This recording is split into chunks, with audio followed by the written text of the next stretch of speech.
प्यारे विद्यार्थियों, साथियों, आज हम बात करेंगे भारतीय प्रशासन का परिवेश, जिसके अंतर्गत हम आज व्यापक रूप में सामाजिक परिवेश, आर्थिक परिवेश, राजनीतिक परिवेश, सांस्कृतिक परिवेश और कानूनी परिवेश, इन 5 बिंदु पर चर्चा करेंगे। मैंने पिछले लेक्चर में आपको बताया था कि आज तो मैं केवल परिवेश और पारिस्थितिकी ये 2 शब्द समझाऊंगा। तो पिछले लेक्चर में मैंने आपको ये 2 शब्द समझाए थे, ठीक है। उसके बाद में वीडियो के अंत में मैंने ये कहा था कि पारिस्थितिकी उपागम मैं कल आपको समझाऊंगा, लेकिन पारिस्थितिकी उपागम आज ना लेकर हम जब लोक प्रशासन के जो सिद्धांत हैं, संगठन से संबंधित जो सिद्धांत हैं, वहां एक साथ ही मैं जो 7 महत्वपूर्ण सिद्धांत हैं उनको जब समझाऊंगा, उस समय पारिस्थितिकी उपागम को भी आपको समझा दिया जाएगा। इसलिए आज हम भारतीय प्रशासन के परिवेश से संबंधित बात को ही आगे बढ़ा रहे हैं। पिछला लेक्चर हमारा भारतीय प्रशासन के परिवेश से संबंधित ही था कि भाई जो लोक प्रशासन है, लोक प्रशासन या प्रशासनिक व्यवस्था परिवेश से प्रभावित होती है, कितनी होती है, कितनी नहीं होती है। पूरी दुनिया की जो प्रशासनिक व्यवस्थाएं हैं वो किसी न किसी रूप में परिवेश से प्रभावित होती हैं। तो आज हम व्यापक रूप में 5 बिंदु पर चर्चा करेंगे। जैसा कि मैंने यहाँ नोट किया है, भारतीय प्रशासन, सामाजिक, आर्थिक, सांस्कृतिक, विधिक, राजनीतिक परिवेश। परंतु आज हमारा जो चर्चा का विषय है वह केवल भारतीय प्रशासन के संदर्भ में है। मतलब ये बात तो सत्य है कि चाहे विकसित देश हो, चाहे विकासशील देश हो, या इरविंग होरोवीज ने जो 3 दुनिया बताई हैं, पहली दुनिया पश्चिमी यूरोप, दूसरी दुनिया सोवियत संघ और तीसरी दुनिया विकासशील समाज, ये तीनों ही दुनिया की प्रशासनिक व्यवस्थाएं परिवेश से प्रभावित होती हैं। लेकिन आज हम केवल भारतीय प्रशासन, भारतीय लोक प्रशासन परिवेश से कितना प्रभावित होता है, इससे संबंधित चर्चा करेंगे। तो प्राणों से प्यारे विद्यार्थियों, प्रतिदिन जो मैं एक लेक्चर अपलोड करता हूँ उसकी जानकारी, सूचना आपको प्राप्त हो सके, इसके लिए हमारी यूट्यूब चैनल को सब्सक्राइब अवश्य कीजिएगा। और जो विद्यार्थी हमें सपोर्ट करना चाहें गुरु दक्षिणा के रूप में, वो हमारे YouTube चैनल पर थैंक्स के बटन को दबाइएगा। Okay, yes, thank you very much. भारतीय प्रशासन परिवेश से कितना प्रभावित होता है, जिसमें हम 5 बिंदुओं के माध्यम से समझेंगे। तो सबसे पहले तो ये ध्यान रखना है कि भारत की जो प्रशासनिक व्यवस्था है वह संवैधानिक, मतलब एक प्रकार से विधिक परिवेश। क्यों? क्योंकि संविधान देश का सर्वोच्च कानून होता है, ठीक है। तो वास्तव में भारत की प्रशासनिक व्यवस्था संविधान से प्रभावित होती है, समाज व्यवस्था से, अर्थव्यवस्था से, सांस्कृतिक व्यवस्था से और राजनीतिक व्यवस्था से प्रभावित होती है। अब यहाँ जो एक तरफ प्रशासन या लोक प्रशासन या लोक सेवक हैं या प्रशासनिक अधिकारी हैं, वो वास्तव में सामाजिक तत्वों से, आर्थिक तत्वों से, राजनीतिक तत्वों से, कानूनी तत्वों से, सांस्कृतिक तत्वों से कितना प्रभावित होते हैं। प्रशासन, क्या बोल रहा हूं मैं, प्रशासन और परिवेश के बीच का जो पारस्परिक संबंध है उसे हमें समझना है आज। तो ध्यान दीजिएगा, मैंने ठीक से समझाने के लिए आपके लिए पहले ही ये एक डायग्राम बना दिया है, जिससे मेरे प्यारे विद्यार्थी इस आरेख से इसे ठीक से समझ सकें, या इस रेखा चित्र से आप वास्तविक रूप में भारतीय प्रशासन परिवेश से कितना प्रभावित होता है इसको आसानी से समझ सकें। फिर मैंने सभी महत्वपूर्ण बातें इसमें नोट कर दी हैं। प्राणों से प्यारे विद्यार्थियों, चाहे आप यूपीएससी एग्ज़ाम की तैयारी कर रहे हों या फिर कॉलेज लेक्चरर, स्कूल लेक्चरर या यूजीसी नेट की तैयारी कर रहे हों, वास्तविक रूप में किसी न किसी रूप में इससे संबंधित प्रश्न आपसे पूछा जाता है तो गलती नहीं होनी चाहिए। हाँ, ये बात सत्य है कि आज हम विशेषकर भारतीय प्रशासन की बात कर रहे हैं, परंतु ये तो आपको ध्यान रखना होगा कि पूरी दुनिया की प्रशासनिक व्यवस्थाएं किसी न किसी रूप में परिवेश से मतलब एनवायरनमेंट से प्रभावित होती ही होती हैं। अर्थात वहाँ की सामाजिक व्यवस्था, वहाँ की आर्थिक व्यवस्था, वहाँ की राजनीतिक व्यवस्था, वहाँ की सांस्कृतिक व्यवस्था, वहाँ की जो संवैधानिक व्यवस्था है, उससे वहाँ की प्रशासनिक व्यवस्था, कोई भी देश हो उसकी प्रशासनिक व्यवस्था प्रभावित होती ही है। ठीक है, तो देखिएगा मैंने यहाँ नोट किया है संवैधानिक, जिसको आप चाहें तो विधिक परिवेश कह सकते हैं।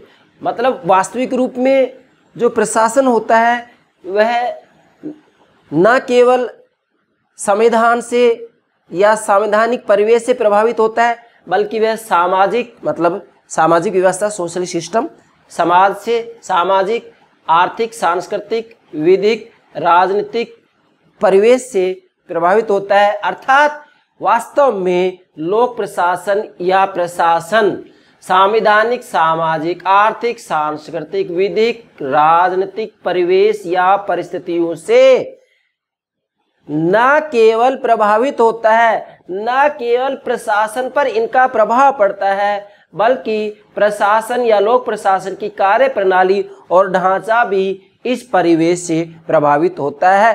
इस परिवेश के अधीन रहते हुए, इस परिवेश से प्रभावित होते हुए प्रशासन अपने कार्य करता है। अर्थात लोक प्रशासन या प्रशासन या लोक से वास्तविक रूप में इन सभी कारकों से, इन सभी तत्वों से किसी न किसी रूप में प्रत्यक्ष या अप्रत्यक्ष रूप में प्रभावित होते हैं और प्रभावित होकर के जो कार्य किया जा रहा है उसे ही एक प्रकार से वास्तविक रूप में भारतीय प्रशासन का परिवेश की संज्ञा दी जाती है या भारतीय प्रशासन परिवेश से प्रभावित होता है, आप ऐसे भी कह सकते हैं। फिर मैंने यहाँ नीचे लिखा है परिवेश परस्पर संबंध। मतलब वास्तव में एक तरफ ये कारक है, तत्व है, संवैधानिक, सामाजिक, आर्थिक, सांस्कृतिक, विधिक, राजनीतिक, ये तत्व हो गए।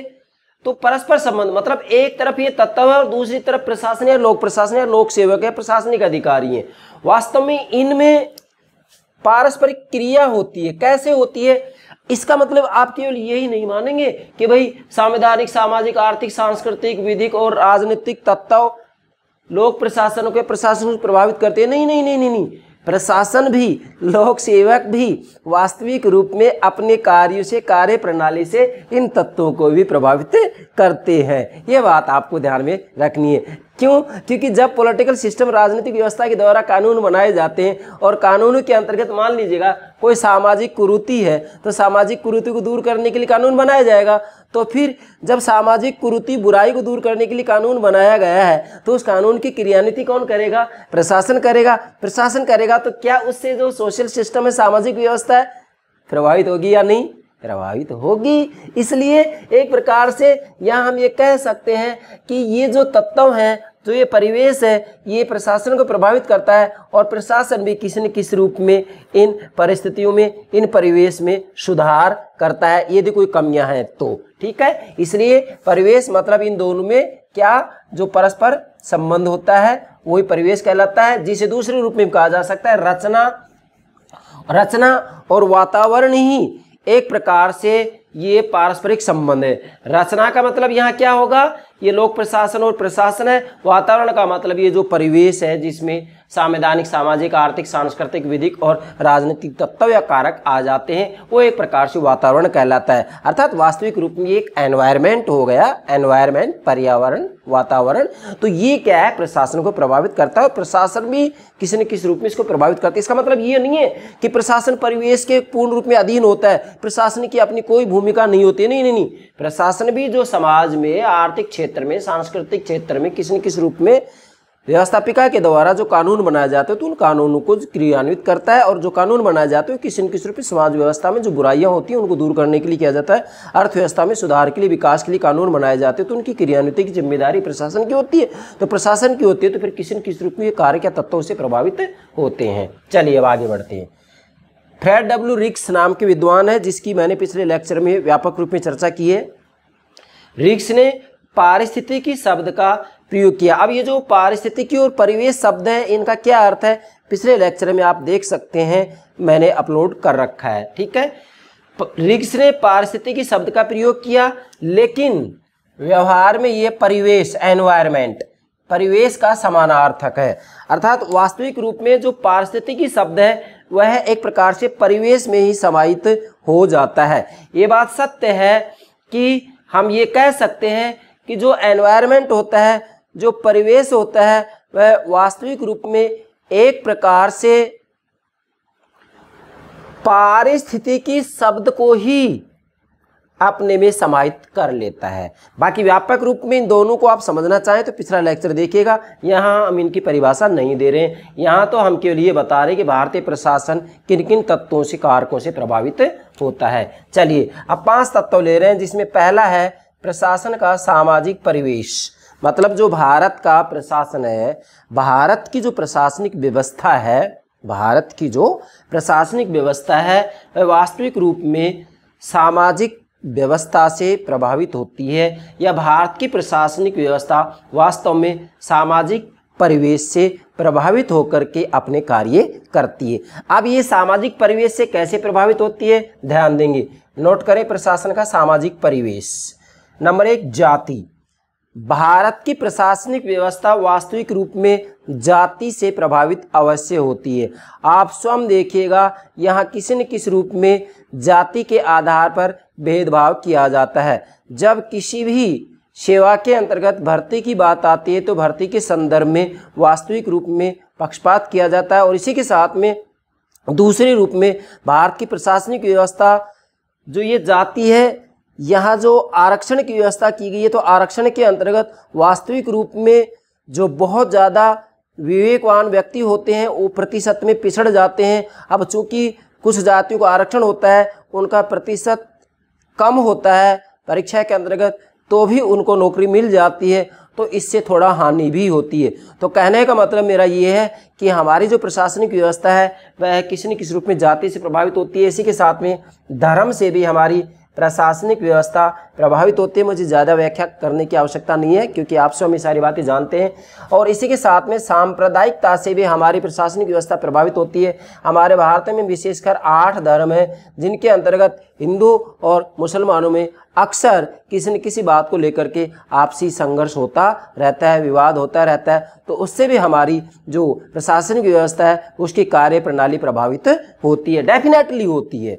और इसके साथ में हमारे भारत के अंतर्गत क्षेत्रवाद की प्रवृत्ति भी पाई जाती है। तो क्षेत्रवाद की प्रवृत्ति से क्या होता है, वास्तविक रूप में अव्यवस्था फैलती है, अशांति फैलती है। तो इससे भी हमारी जो प्रशासनिक व्यवस्था है प्रभावित होती है, उसकी कार्य प्रणाली प्रभावित होती है।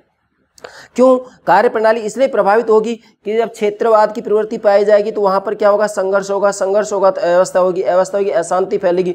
तो फिर वहाँ पर शांति व्यवस्था बनाए रखने के लिए प्रशासन पर भार आएगा, और प्रशासन पर भार आएगा तो प्रशासनिक व्यवस्था उससे प्रभावित होगी। इसी के साथ में हिंसा से भी हमारी जो भारत की प्रशासनिक व्यवस्था है, हमारा भारत का जो प्रशासन है, लोक प्रशासन है, वह किसी न किसी रूप में प्रभावित होता है। आप देखिएगा भारत में किसी न किसी रूप में, किसी न किसी प्रांत के अंतर्गत किसी न किसी बात को लेकर के हिंसा होती ही रहती है।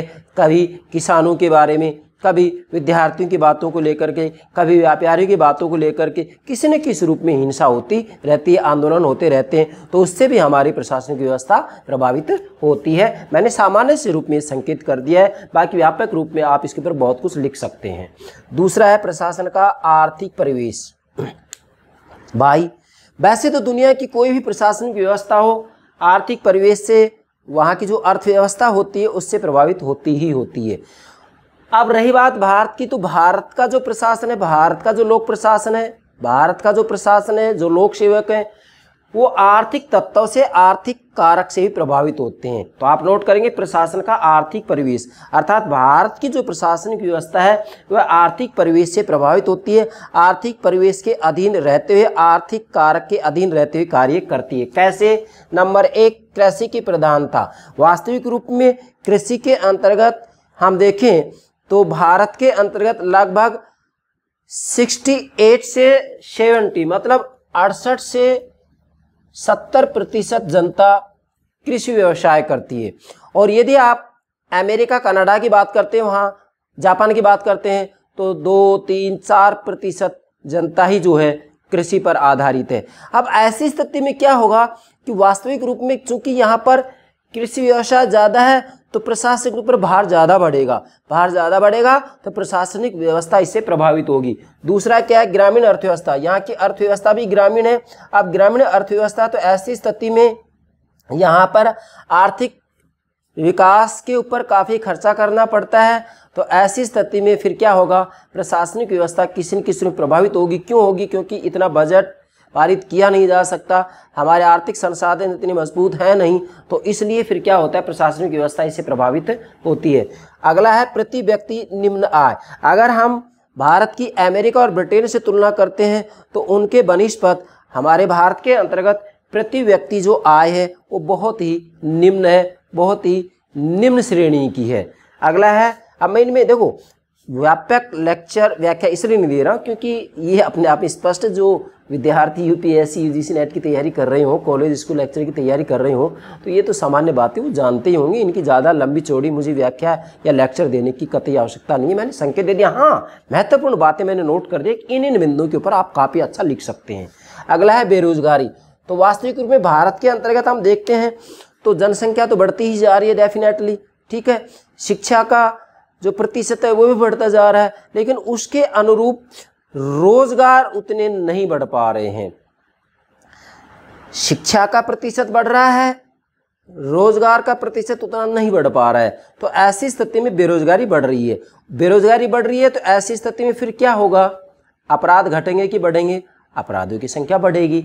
अपराधों की संख्या बढ़ेगी तो मुझे बताइएगा फिर इससे प्रशासनिक व्यवस्था प्रभावित होगी या नहीं, प्रशासनिक व्यवस्था प्रभावित होगी। क्यों होगी, क्योंकि अपराध बढ़ेंगे तो शांति होगी या अशांति होगी, व्यवस्था होगी या अव्यवस्था होगी, अशांति होगी, अव्यवस्था फैलेगी, तो फिर प्रशासन की व्यवस्था पर भार बढ़ेगा, प्रशासन की व्यवस्था पर कार्यभार बढ़ेगा। तो मुझे बताइएगा प्रशासनिक व्यवस्था प्रभावित हुई या नहीं हुई, प्रभावित। इसलिए आर्थिक परिवेश से प्रशासनिक व्यवस्था, भारतीय प्रशासनिक व्यवस्था प्रभावित होती है। अगला है एकाधिकारी घरानों का विकास। ध्यान दीजिएगा, चूंकि भारत की जो अर्थव्यवस्था है वो मिश्रित अर्थव्यवस्था है, तो मिश्रित अर्थव्यवस्था होने के कारण मैं नोट किया है यहाँ मी मतलब मिश्रित, मिश्रित अर्थव्यवस्था के कारण, अर्थात भारत की अर्थव्यवस्था वास्तविक रूप में पूंजीवादी और साम्यवादी, क्या बोल रहा हूँ मैं, पूंजीवादी और साम्यवादी अर्थव्यवस्था के बीच की है, अर्थात इन दोनों का मिश्रण है, इसलिए इसको मिश्रित अर्थव्यवस्था कहा जाता है। और मिश्रित अर्थव्यवस्था होने के कारण वास्तविक रूप में यहाँ जो निजी क्षेत्र होते हैं, जो निजी उद्योग होते हैं, उनके अंतर्गत वास्तविक रूप में जो अच्छे अच्छे घराने होते हैं, अच्छे अच्छे कुल के लोग होते हैं, केवल उनका ही एकाधिकार होता है। जो संपत्तिशाली होते हैं, उच्च कुल के जो लोग होते हैं, उनका ही एक प्रकार से एकाधिकार होता है। ऐसी स्थिति में एकाधिकारी घरानों का ही विकास हो पाता है, बाकी जो निम्न परिवार के लोग होते हैं उनका विकास नहीं हो पाता है। तो इससे भी जो है प्रशासनिक व्यवस्था किसी न किसी रूप में प्रभावित होती है। अगला है असंतुलित आर्थिक विकास। इसी दूसरे परिवेश में ही आएगा, आर्थिक परिवेश में ही। असंतुलित आर्थिक विकास, वास्तविक रूप में भारत के अंतर्गत क्षेत्रीय आर्थिक असंतुलन मौजूद है। एक तरफ हम बिहार को लेते हैं, दूसरी तरफ हम गुजरात को लेते हैं। एक तरफ हम बिहार को लेते हैं, दूसरी तरफ राजस्थान को लेते हैं। शिक्षा का प्रतिशत देखें या आर्थिक विकास की दृष्टि से देखें, या एक तरफ उत्तरी भारत, दूसरी तरफ पूर्वी भारत को लें, वास्तव में क्षेत्रीय आर्थिक असंतुलन मौजूद है।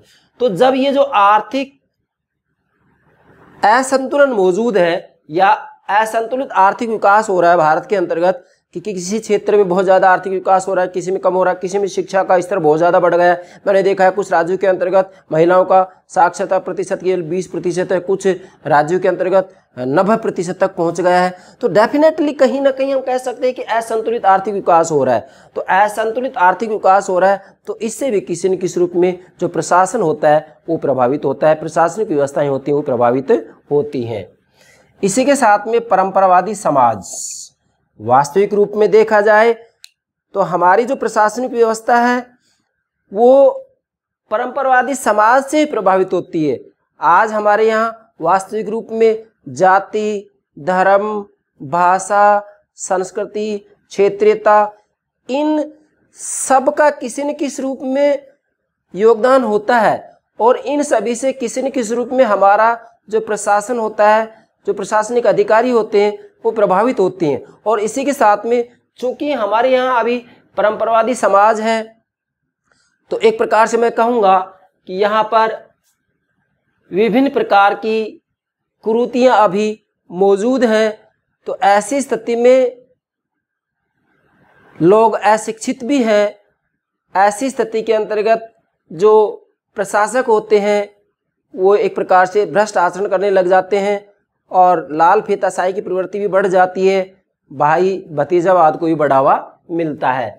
अगला है जनांकीय विशेषताएं। ध्यान दीजिएगा, जनांकीय विशेषताएं अर्थात वास्तविक रूप में भारत के अंतर्गत जनसंख्या का प्रतिशत भी किसी न किसी रूप में बढ़ता जा रहा है। और जब जनसंख्या का प्रतिशत बढ़ता जा रहा है, जनसंख्या बढ़ती जा रही है, तो उस अनुरूप आर्थिक संसाधन नहीं बढ़ पा रहे हैं। तो ऐसी स्थिति में प्रशासन के ऊपर कार्यभार तो बढ़ जाता है, लेकिन इतना उनको आर्थिक सुविधाएं, आर्थिक संसाधन नहीं मिल पाते हैं, जिससे कि जनता की मांगें वो पूरी नहीं कर पाते हैं। तो फिर उनको विरोध का सामना करना पड़ता है। इसलिए प्रशासनिक व्यवस्था इससे भी प्रभावित होती है।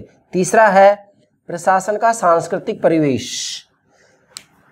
भारत की प्रशासनिक व्यवस्था या प्रशासन या लोक सेवक सांस्कृतिक परिवेश से प्रभावित होता है। सबसे पहले तो देखेंगे, मैं सामान्य सा उदाहरण दिया यहाँ पर, हमारे पंडित जवाहरलाल नेहरू ने कहा है क्या कि मन, आचार और रूढ़ियों की शुद्धि ही एक प्रकार से संस्कृति है। और भारत की जो संस्कृति है उससे हमारी जो प्रशासनिक व्यवस्था है वह प्रभावित होती है। और हमारी जो संस्कृति है दुनिया की संस्कृति से कहीं अलग है। इसलिए तो कहा जाता है कि यूनान, रोम, इन सब की सभ्यता संस्कृति नष्ट हो गई है। कुछ बात ऐसी है कि हस्ती मिट्टी नहीं हमारी, मतलब भारत की अभी सभ्यता और संस्कृति बची हुई है। तो कोई न कोई तो ऐसा कारण है ही है, वो ही चर्चा करेंगे यहाँ।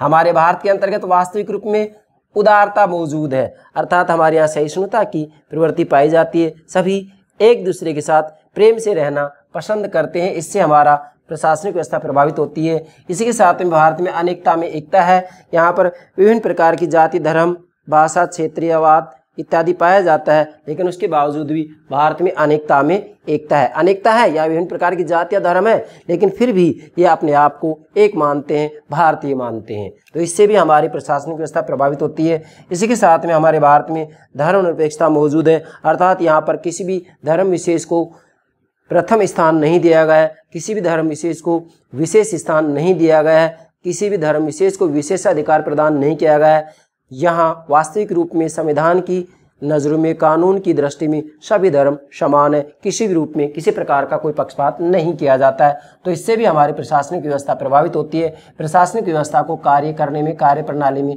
किसी प्रकार की कोई परेशानी नहीं आ पाती है। अगला है सांस्कृतिक एकता। हमारे भारत के अंतर्गत वास्तविक रूप में ये बात सत्य है, विभिन्न प्रकार की जातियाँ, धर्म है, लेकिन उसके बावजूद भी हमारे यहाँ पर सांस्कृतिक एकता मौजूद है, जिससे हमारी प्रशासनिक व्यवस्था प्रभावित होती है। अगला है राजनीतिक संस्कृति। हमारे यहाँ पर जो पॉलिटिकल कल्चर है, राजनीतिक संस्कृति के ऊपर मैंने अलग से एक लेक्चर अपलोड कर दिया है। वैसे आप पॉलिटिकल थ्योरी में देख सकते हैं, राजनीतिक संस्कृति अवधारणा से राजनीतिक विकास, राजनीतिक आधुनिकीकरण, इनके साथ में। तो सबसे पहले तो ये एक राजनीतिक संस्कृति होती है क्या है, राजनीति के प्रति लोगों की जो आकांक्षाएं होती हैं, राजनीति के प्रति लोगों की जो सोच होती है, वही एक प्रकार से क्या कहलाती है, राजनीतिक संस्कृति कहलाती है। मैं व्यापक परिभाषा नहीं दे रहा हूँ, क्योंकि राजनीतिक संस्कृति नहीं समझा रहा मैं यहाँ पर, मैं तो सामान्य सी बात बता रहा हूँ। राजनीतिक संस्कृति हमारी यहाँ ये है कि हमारे यहाँ पर वास्तविक रूप में जो प्रशासन हो किसी न किसी रूप में किसी न किसी राजनीतिक दल से जुड़ जाता है, और राजनीतिक दल से जुड़ जाने के कारण वो दल की आड़ में, मंत्रिमंडल की आड़ में गलत काम भी कर बैठते हैं और उनका बचाव भी कर दिया जाता है। इसी के साथ में ऐसा होने के कारण मतलब ये संविधान के प्रति तो प्रतिबद्ध होते नहीं है, और किसी न किसी राजनीतिक दल के प्रति प्रतिबद्ध हो जाते हैं, प्रशासक, लोक सेवक। तो ऐसे स्थिति में जो प्रशासक होते हैं, जो लोक सेवक होते हैं, जो प्रशासनिक अधिकारी होते हैं, वो अपने आप को स्वामी मान बैठते हैं। ये झूठा हैम है, अर्थात ये अपने आप को जनता का स्वामी मानते हैं, जबकि सच्चाई ये है कि जनता के सेवक है। तो वास्तविक रूप में यहाँ एक प्रकार से ये प्रशासनिक संस्कृति बन गई है, प्रशासनिक संस्कृति बन गई है भारत में। क्या बन गई है कि जो प्रशासक वो अपने आप को स्वामी मानते हैं, वो अपने आप को जनसाधारण श्रेष्ठ मानते हैं। ऐसा नहीं होना चाहिए, मतलब अफसरशाही की प्रवृत्ति पाई जाती है यहाँ पर। कहाँ? भारत में। ठीक है, इसलिए मैंने यहाँ लिखा स्वामी। इसका मतलब ये है कि जो प्रशासनिक अधिकारी होते हैं वो अपने आप को जनता का स्वामी मानते हैं, जनता से श्रेष्ठ मानते हैं, जबकि सच्चाई ये है कि लोक सेवकों को अपने आप को जनता का क्या मानना चाहिए? सेवक मानना चाहिए। जैसा कि हमारी माननीय प्रधानमंत्री श्री नरेंद्र मोदी जी जब भी स्पीच देते हैं तो एक ही बात बोलते हैं कि मैं भारत का प्रधानमंत्री नहीं बोल रहा हूँ, मैं भारत का प्रधान सेवक बोल रहा हूँ। जब हमारे देश के प्राइम मिनिस्टर, प्रधानमंत्री ये बात बोलते हैं तो क्या प्रशासनिक अधिकारियों की बात स्वीकार नहीं कर लेनी चाहिए? क्या इस आदर्श का अनुकरण नहीं कर लेना चाहिए? इस आदर्श का अनुकरण करना चाहिए। और यदि इस आदर्श का अनुकरण कर लिया जाए तो मैं दावे के साथ कहता हूँ भारत के अंतर्गत प्रशासन में जितनी भी कमियां हैं, जितने भी दोष हैं, वो सब दूर हो जाएंगे। क्या दूर हो जाएगा? लाल फीताशाही दूर हो जाएगी, क्योंकि कोई भी व्यक्ति कार्य में विलंब नहीं करेगा। लाल फीताशाही, भ्रष्टाचार, रिश्वतखोरी, अफसरशाही की प्रवृत्ति, ये सारी बुराइयां दूर हो जाएंगी। ये सारी बुराइयां दूर हो जाएंगी तो हमारी प्रशासनिक व्यवस्था आदर्श बन जाएगी। और हमारी प्रशासनिक व्यवस्था आदर्श बन जाएगी तो मुझे बताइएगा, क्या हमारी राजनीतिक व्यवस्था, पॉलिटिकल सिस्टम आदर्श नहीं बनेगा? हमारा राजनीतिक परिवेश आदर्श नहीं बनेगा? जब हमारा राजनीतिक परिवेश आदर्श बन जाएगा, राजनीतिक व्यवस्था आदर्श बन जाएगी, पूरी दुनिया हमारा अनुकरण करने लग जाएगी। ध्यान देंगे यहाँ। तो ऐसा हमें अनुकरण करना चाहिए। ऐसी जो आदर्श की बातें होती हैं उनको हमें स्वीकार करना चाहिए, चाहे वो कोई भी अधिकारी क्यों ना हो। ठीक है, क्लियर। चौथा है प्रशासन का राजनीतिक परिवेश।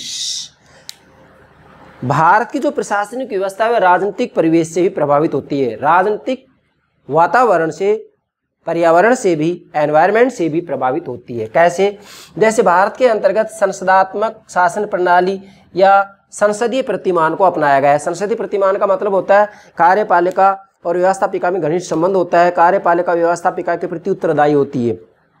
कार्यपालिका और व्यवस्थापिका का कार्यकाल अनिश्चित होता है। कार्यपालिका वास्तविक रूप में यदि चाहे तो व्यवस्थापिका, भारत की बात करें तो लोकसभा को समय से पहले विघटित कर सकती है। इसी के साथ में यदि लोकसभा चाहे तो वास्तविक रूप में कार्यपालिका के विरुद्ध अविश्वास प्रस्ताव ला करके समय से पहले पद छोड़ने के लिए बाध्य किया जा सकता है। मतलब दोनों एक दूसरे को पद से हटा सकते हैं। बाकी संसदात्मक शासन प्रणाली के ऊपर मैंने अलग से कितने ही लेक्चर अपलोड कर रखे हैं, आप प्ले लिस्ट में पॉलिटिकल थ्योरी में देख सकते हैं। तो हमारे यहाँ पर संसदात्मक शासन प्रणाली के प्रतिमान को अपनाया गया है, संघात्मक शासन प्रणाली के प्रतिमान को अपनाया गया है। हमारे यहाँ पर वास्तविक रूप में स्वतंत्र, निष्पक्ष, सर्वोच्च न्यायपालिका की स्थापना भी की गई है। तो इससे भी हमारी प्रशासनिक व्यवस्था प्रभावित होती है। और क्या होता है, प्रशासन किसी न किसी रूप में राजनीतिक दल से जुड़ जाते हैं। अर्थात इतनी सारी व्यवस्था होने के बाद में ये सैद्धांतिक बातें होगी, लेकिन व्यवहार के अंतर्गत ये देखा गया है कि जो लोक सेवक होते हैं, प्रशासनिक अधिकारी होते हैं, वो किसी न किसी रूप में राजनीतिक दल से जुड़ जाते हैं। कुछ ही प्रशासक,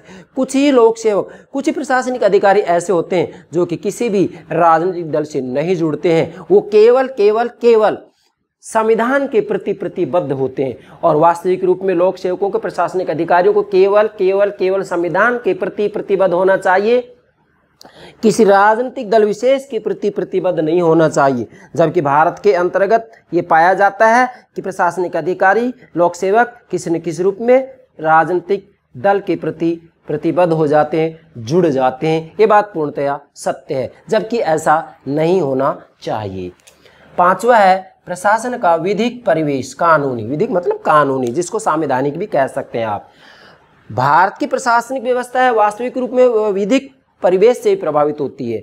विधिक परिवेश से कैसे? ध्यान देंगे। सबसे पहले तो यह है कि संविधान सर्वोच्च विधि है, अर्थात भारत के अंतर्गत वास्तविक रूप में भारत का जो संविधान है वो सर्वोच्च विधि है। और हमारे यहाँ पर वास्तविक रूप में, जैसा कि पिछले बिंदु मैंने कह दिया था, वो बात यहाँ पर भी दोहरा सकते हैं आप। हमारे यहाँ पर वास्तविक रूप में स्वतंत्र एवं निष्पक्ष न्यायपालिका की स्थापना की गई है, न्यायिक पुनरावलोकन की व्यवस्था की गई है, केंद्र और राज्यों के मध्य आपसी संबंधों का भी व्यापक विवरण दिया गया है। इसी के साथ में भारतीय संविधान के अनुच्छेद 309, 310 और 311 में लोक सेवक जो होते हैं, लोक सेवक, प्रशासक, प्रशासनिक अधिकारी, उनकी सेवा, भर्ती आदि के बारे में व्यापक वर्णन किया गया है। तो इससे भी हमारी जो प्रशासनिक व्यवस्था है वो प्रभावित होती है। तो कुल मिला के जो भारत की प्रशासनिक व्यवस्था है वह इन 5 कारकों या तत्वों से प्रभावित होकर के अपना कार्य करती है। अतः आप कह सकते हैं कि भारत का लोक प्रशासन या भारत का प्रशासन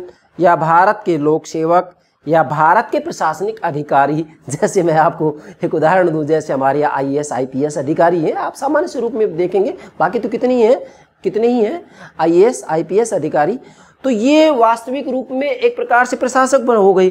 भाई IAS IPS अधिकारी प्रशासक हो गए, लोक सेवक हो गए, लोक प्रशासन में आ गए। तो ये सभी क्या है, संवैधानिक, सामाजिक, आर्थिक, सांस्कृतिक, विधिक और राजनीतिक परिवेश से प्रभावित होते हैं और इन परिस्थितियों से प्रभावित होते हुए ही इनकी कार्य प्रणाली और ढांचा प्रभावित होता है। इसी के साथ में वास्तविक रूप में जो प्रशासन होता है वह पूर्ण रूप में इन तत्वों से, कार्यों से प्रभावित होता है। ये हो गया भारतीय प्रशासन का सामाजिक, आर्थिक, सांस्कृतिक, विधिक, राजनीतिक परिवेश, एनवायरमेंट। अर्थात भारत की प्रशासनिक व्यवस्था परिवेश से प्रभावित होकर, परिवेश के जो तत्व या कारक हैं उनसे प्रभावित होकर के कार्य करती है। मुझे उम्मीद है आप ये सब बातें ठीक से समझ गए होंगे। उसके बाद में अंतिम मैंने नोट किया है निष्कर्ष रूप में, जिसको कि आपको नोट करना है, बेटा नोट कीजिएगा। निष्कर्ष में क्या लेंगे, ध्यान दें, मैंने इसमें गागर में सागर भरने वाली बात नोट कर दी है। अगर आप चाहें तो इसके ऊपर 10 पेज लिख सकते हैं। निष्कर्ष में क्या लिखा है, परिवेश भारत में ऐसा है कि प्रशासन निरंकुश और उदासीन हो जाता है। ध्यान देंगे, परिवेश भारत में ऐसा है कि प्रशासन निरंकुश और उदासीन हो जाता है। ध्यान दीजिएगा, बहुत गहरी बात है। मतलब भारत में ऐसा परिवेश है कि उस परिवेश के कारण जो प्रशासन है, जो प्रशासनिक अधिकारी हैं, जो लोक सेवक हैं, वो निरंकुश बन बैठे हैं। क्यों? मैंने आपको पहले संकेत किया था कि वो मंत्रिमंडल की आड़ में गलत कार्य भी कर देते हैं। तो लोकसभा के अंतर्गत जवाब मंत्रिमंडल को, मंत्रियों को देना पड़ता है, ना कि लोक सेवकों को देना पड़ता है। इसलिए उनके आड़ में गलत काम कर बैठते हैं। कौन? प्रशासनिक अधिकारी। और इनका जो आचरण व्यवहार होता है वो निरंकुश जैसा होता है। क्यों होता है? क्योंकि अपने आप को जनता का स्वामी मानते हैं, सेवक नहीं मानते। जनता का स्वामी मानते हैं, जनता से श्रेष्ठ मानते हैं। इनमें अफसरशाही प्रवृत्ति पाई जाती है। इसी के साथ में ये उदासीन हो जाते हैं। उदासीन इसलिए हो जाते हैं कि यदि ये प्रशासनिक अधिकारी निष्पक्ष रूप में कार्य करते हैं तो किसी न किसी रूप में इनके ऊपर पॉलिटिकल प्रेशर, राजनीतिक दबाव डाला जाता है और राजनीतिक दबाव के अधीन रहते हुए ये गलत कार्य करने के लिए भी मजबूर हो जाते हैं। इनको मालूम है कि हमारे द्वारा जो निर्णय लिया जा रहा है वह गलत लिया जा रहा है, लेकिन वास्तविकता यह है कि पॉलिटिकल प्रेशर, राजनीतिक दबाव में आकर के उनको वो कार्य करना पड़ता है। इसलिए ये उदासीन होकर के कार्य करते हैं। तो ये है भारत का परिवेश।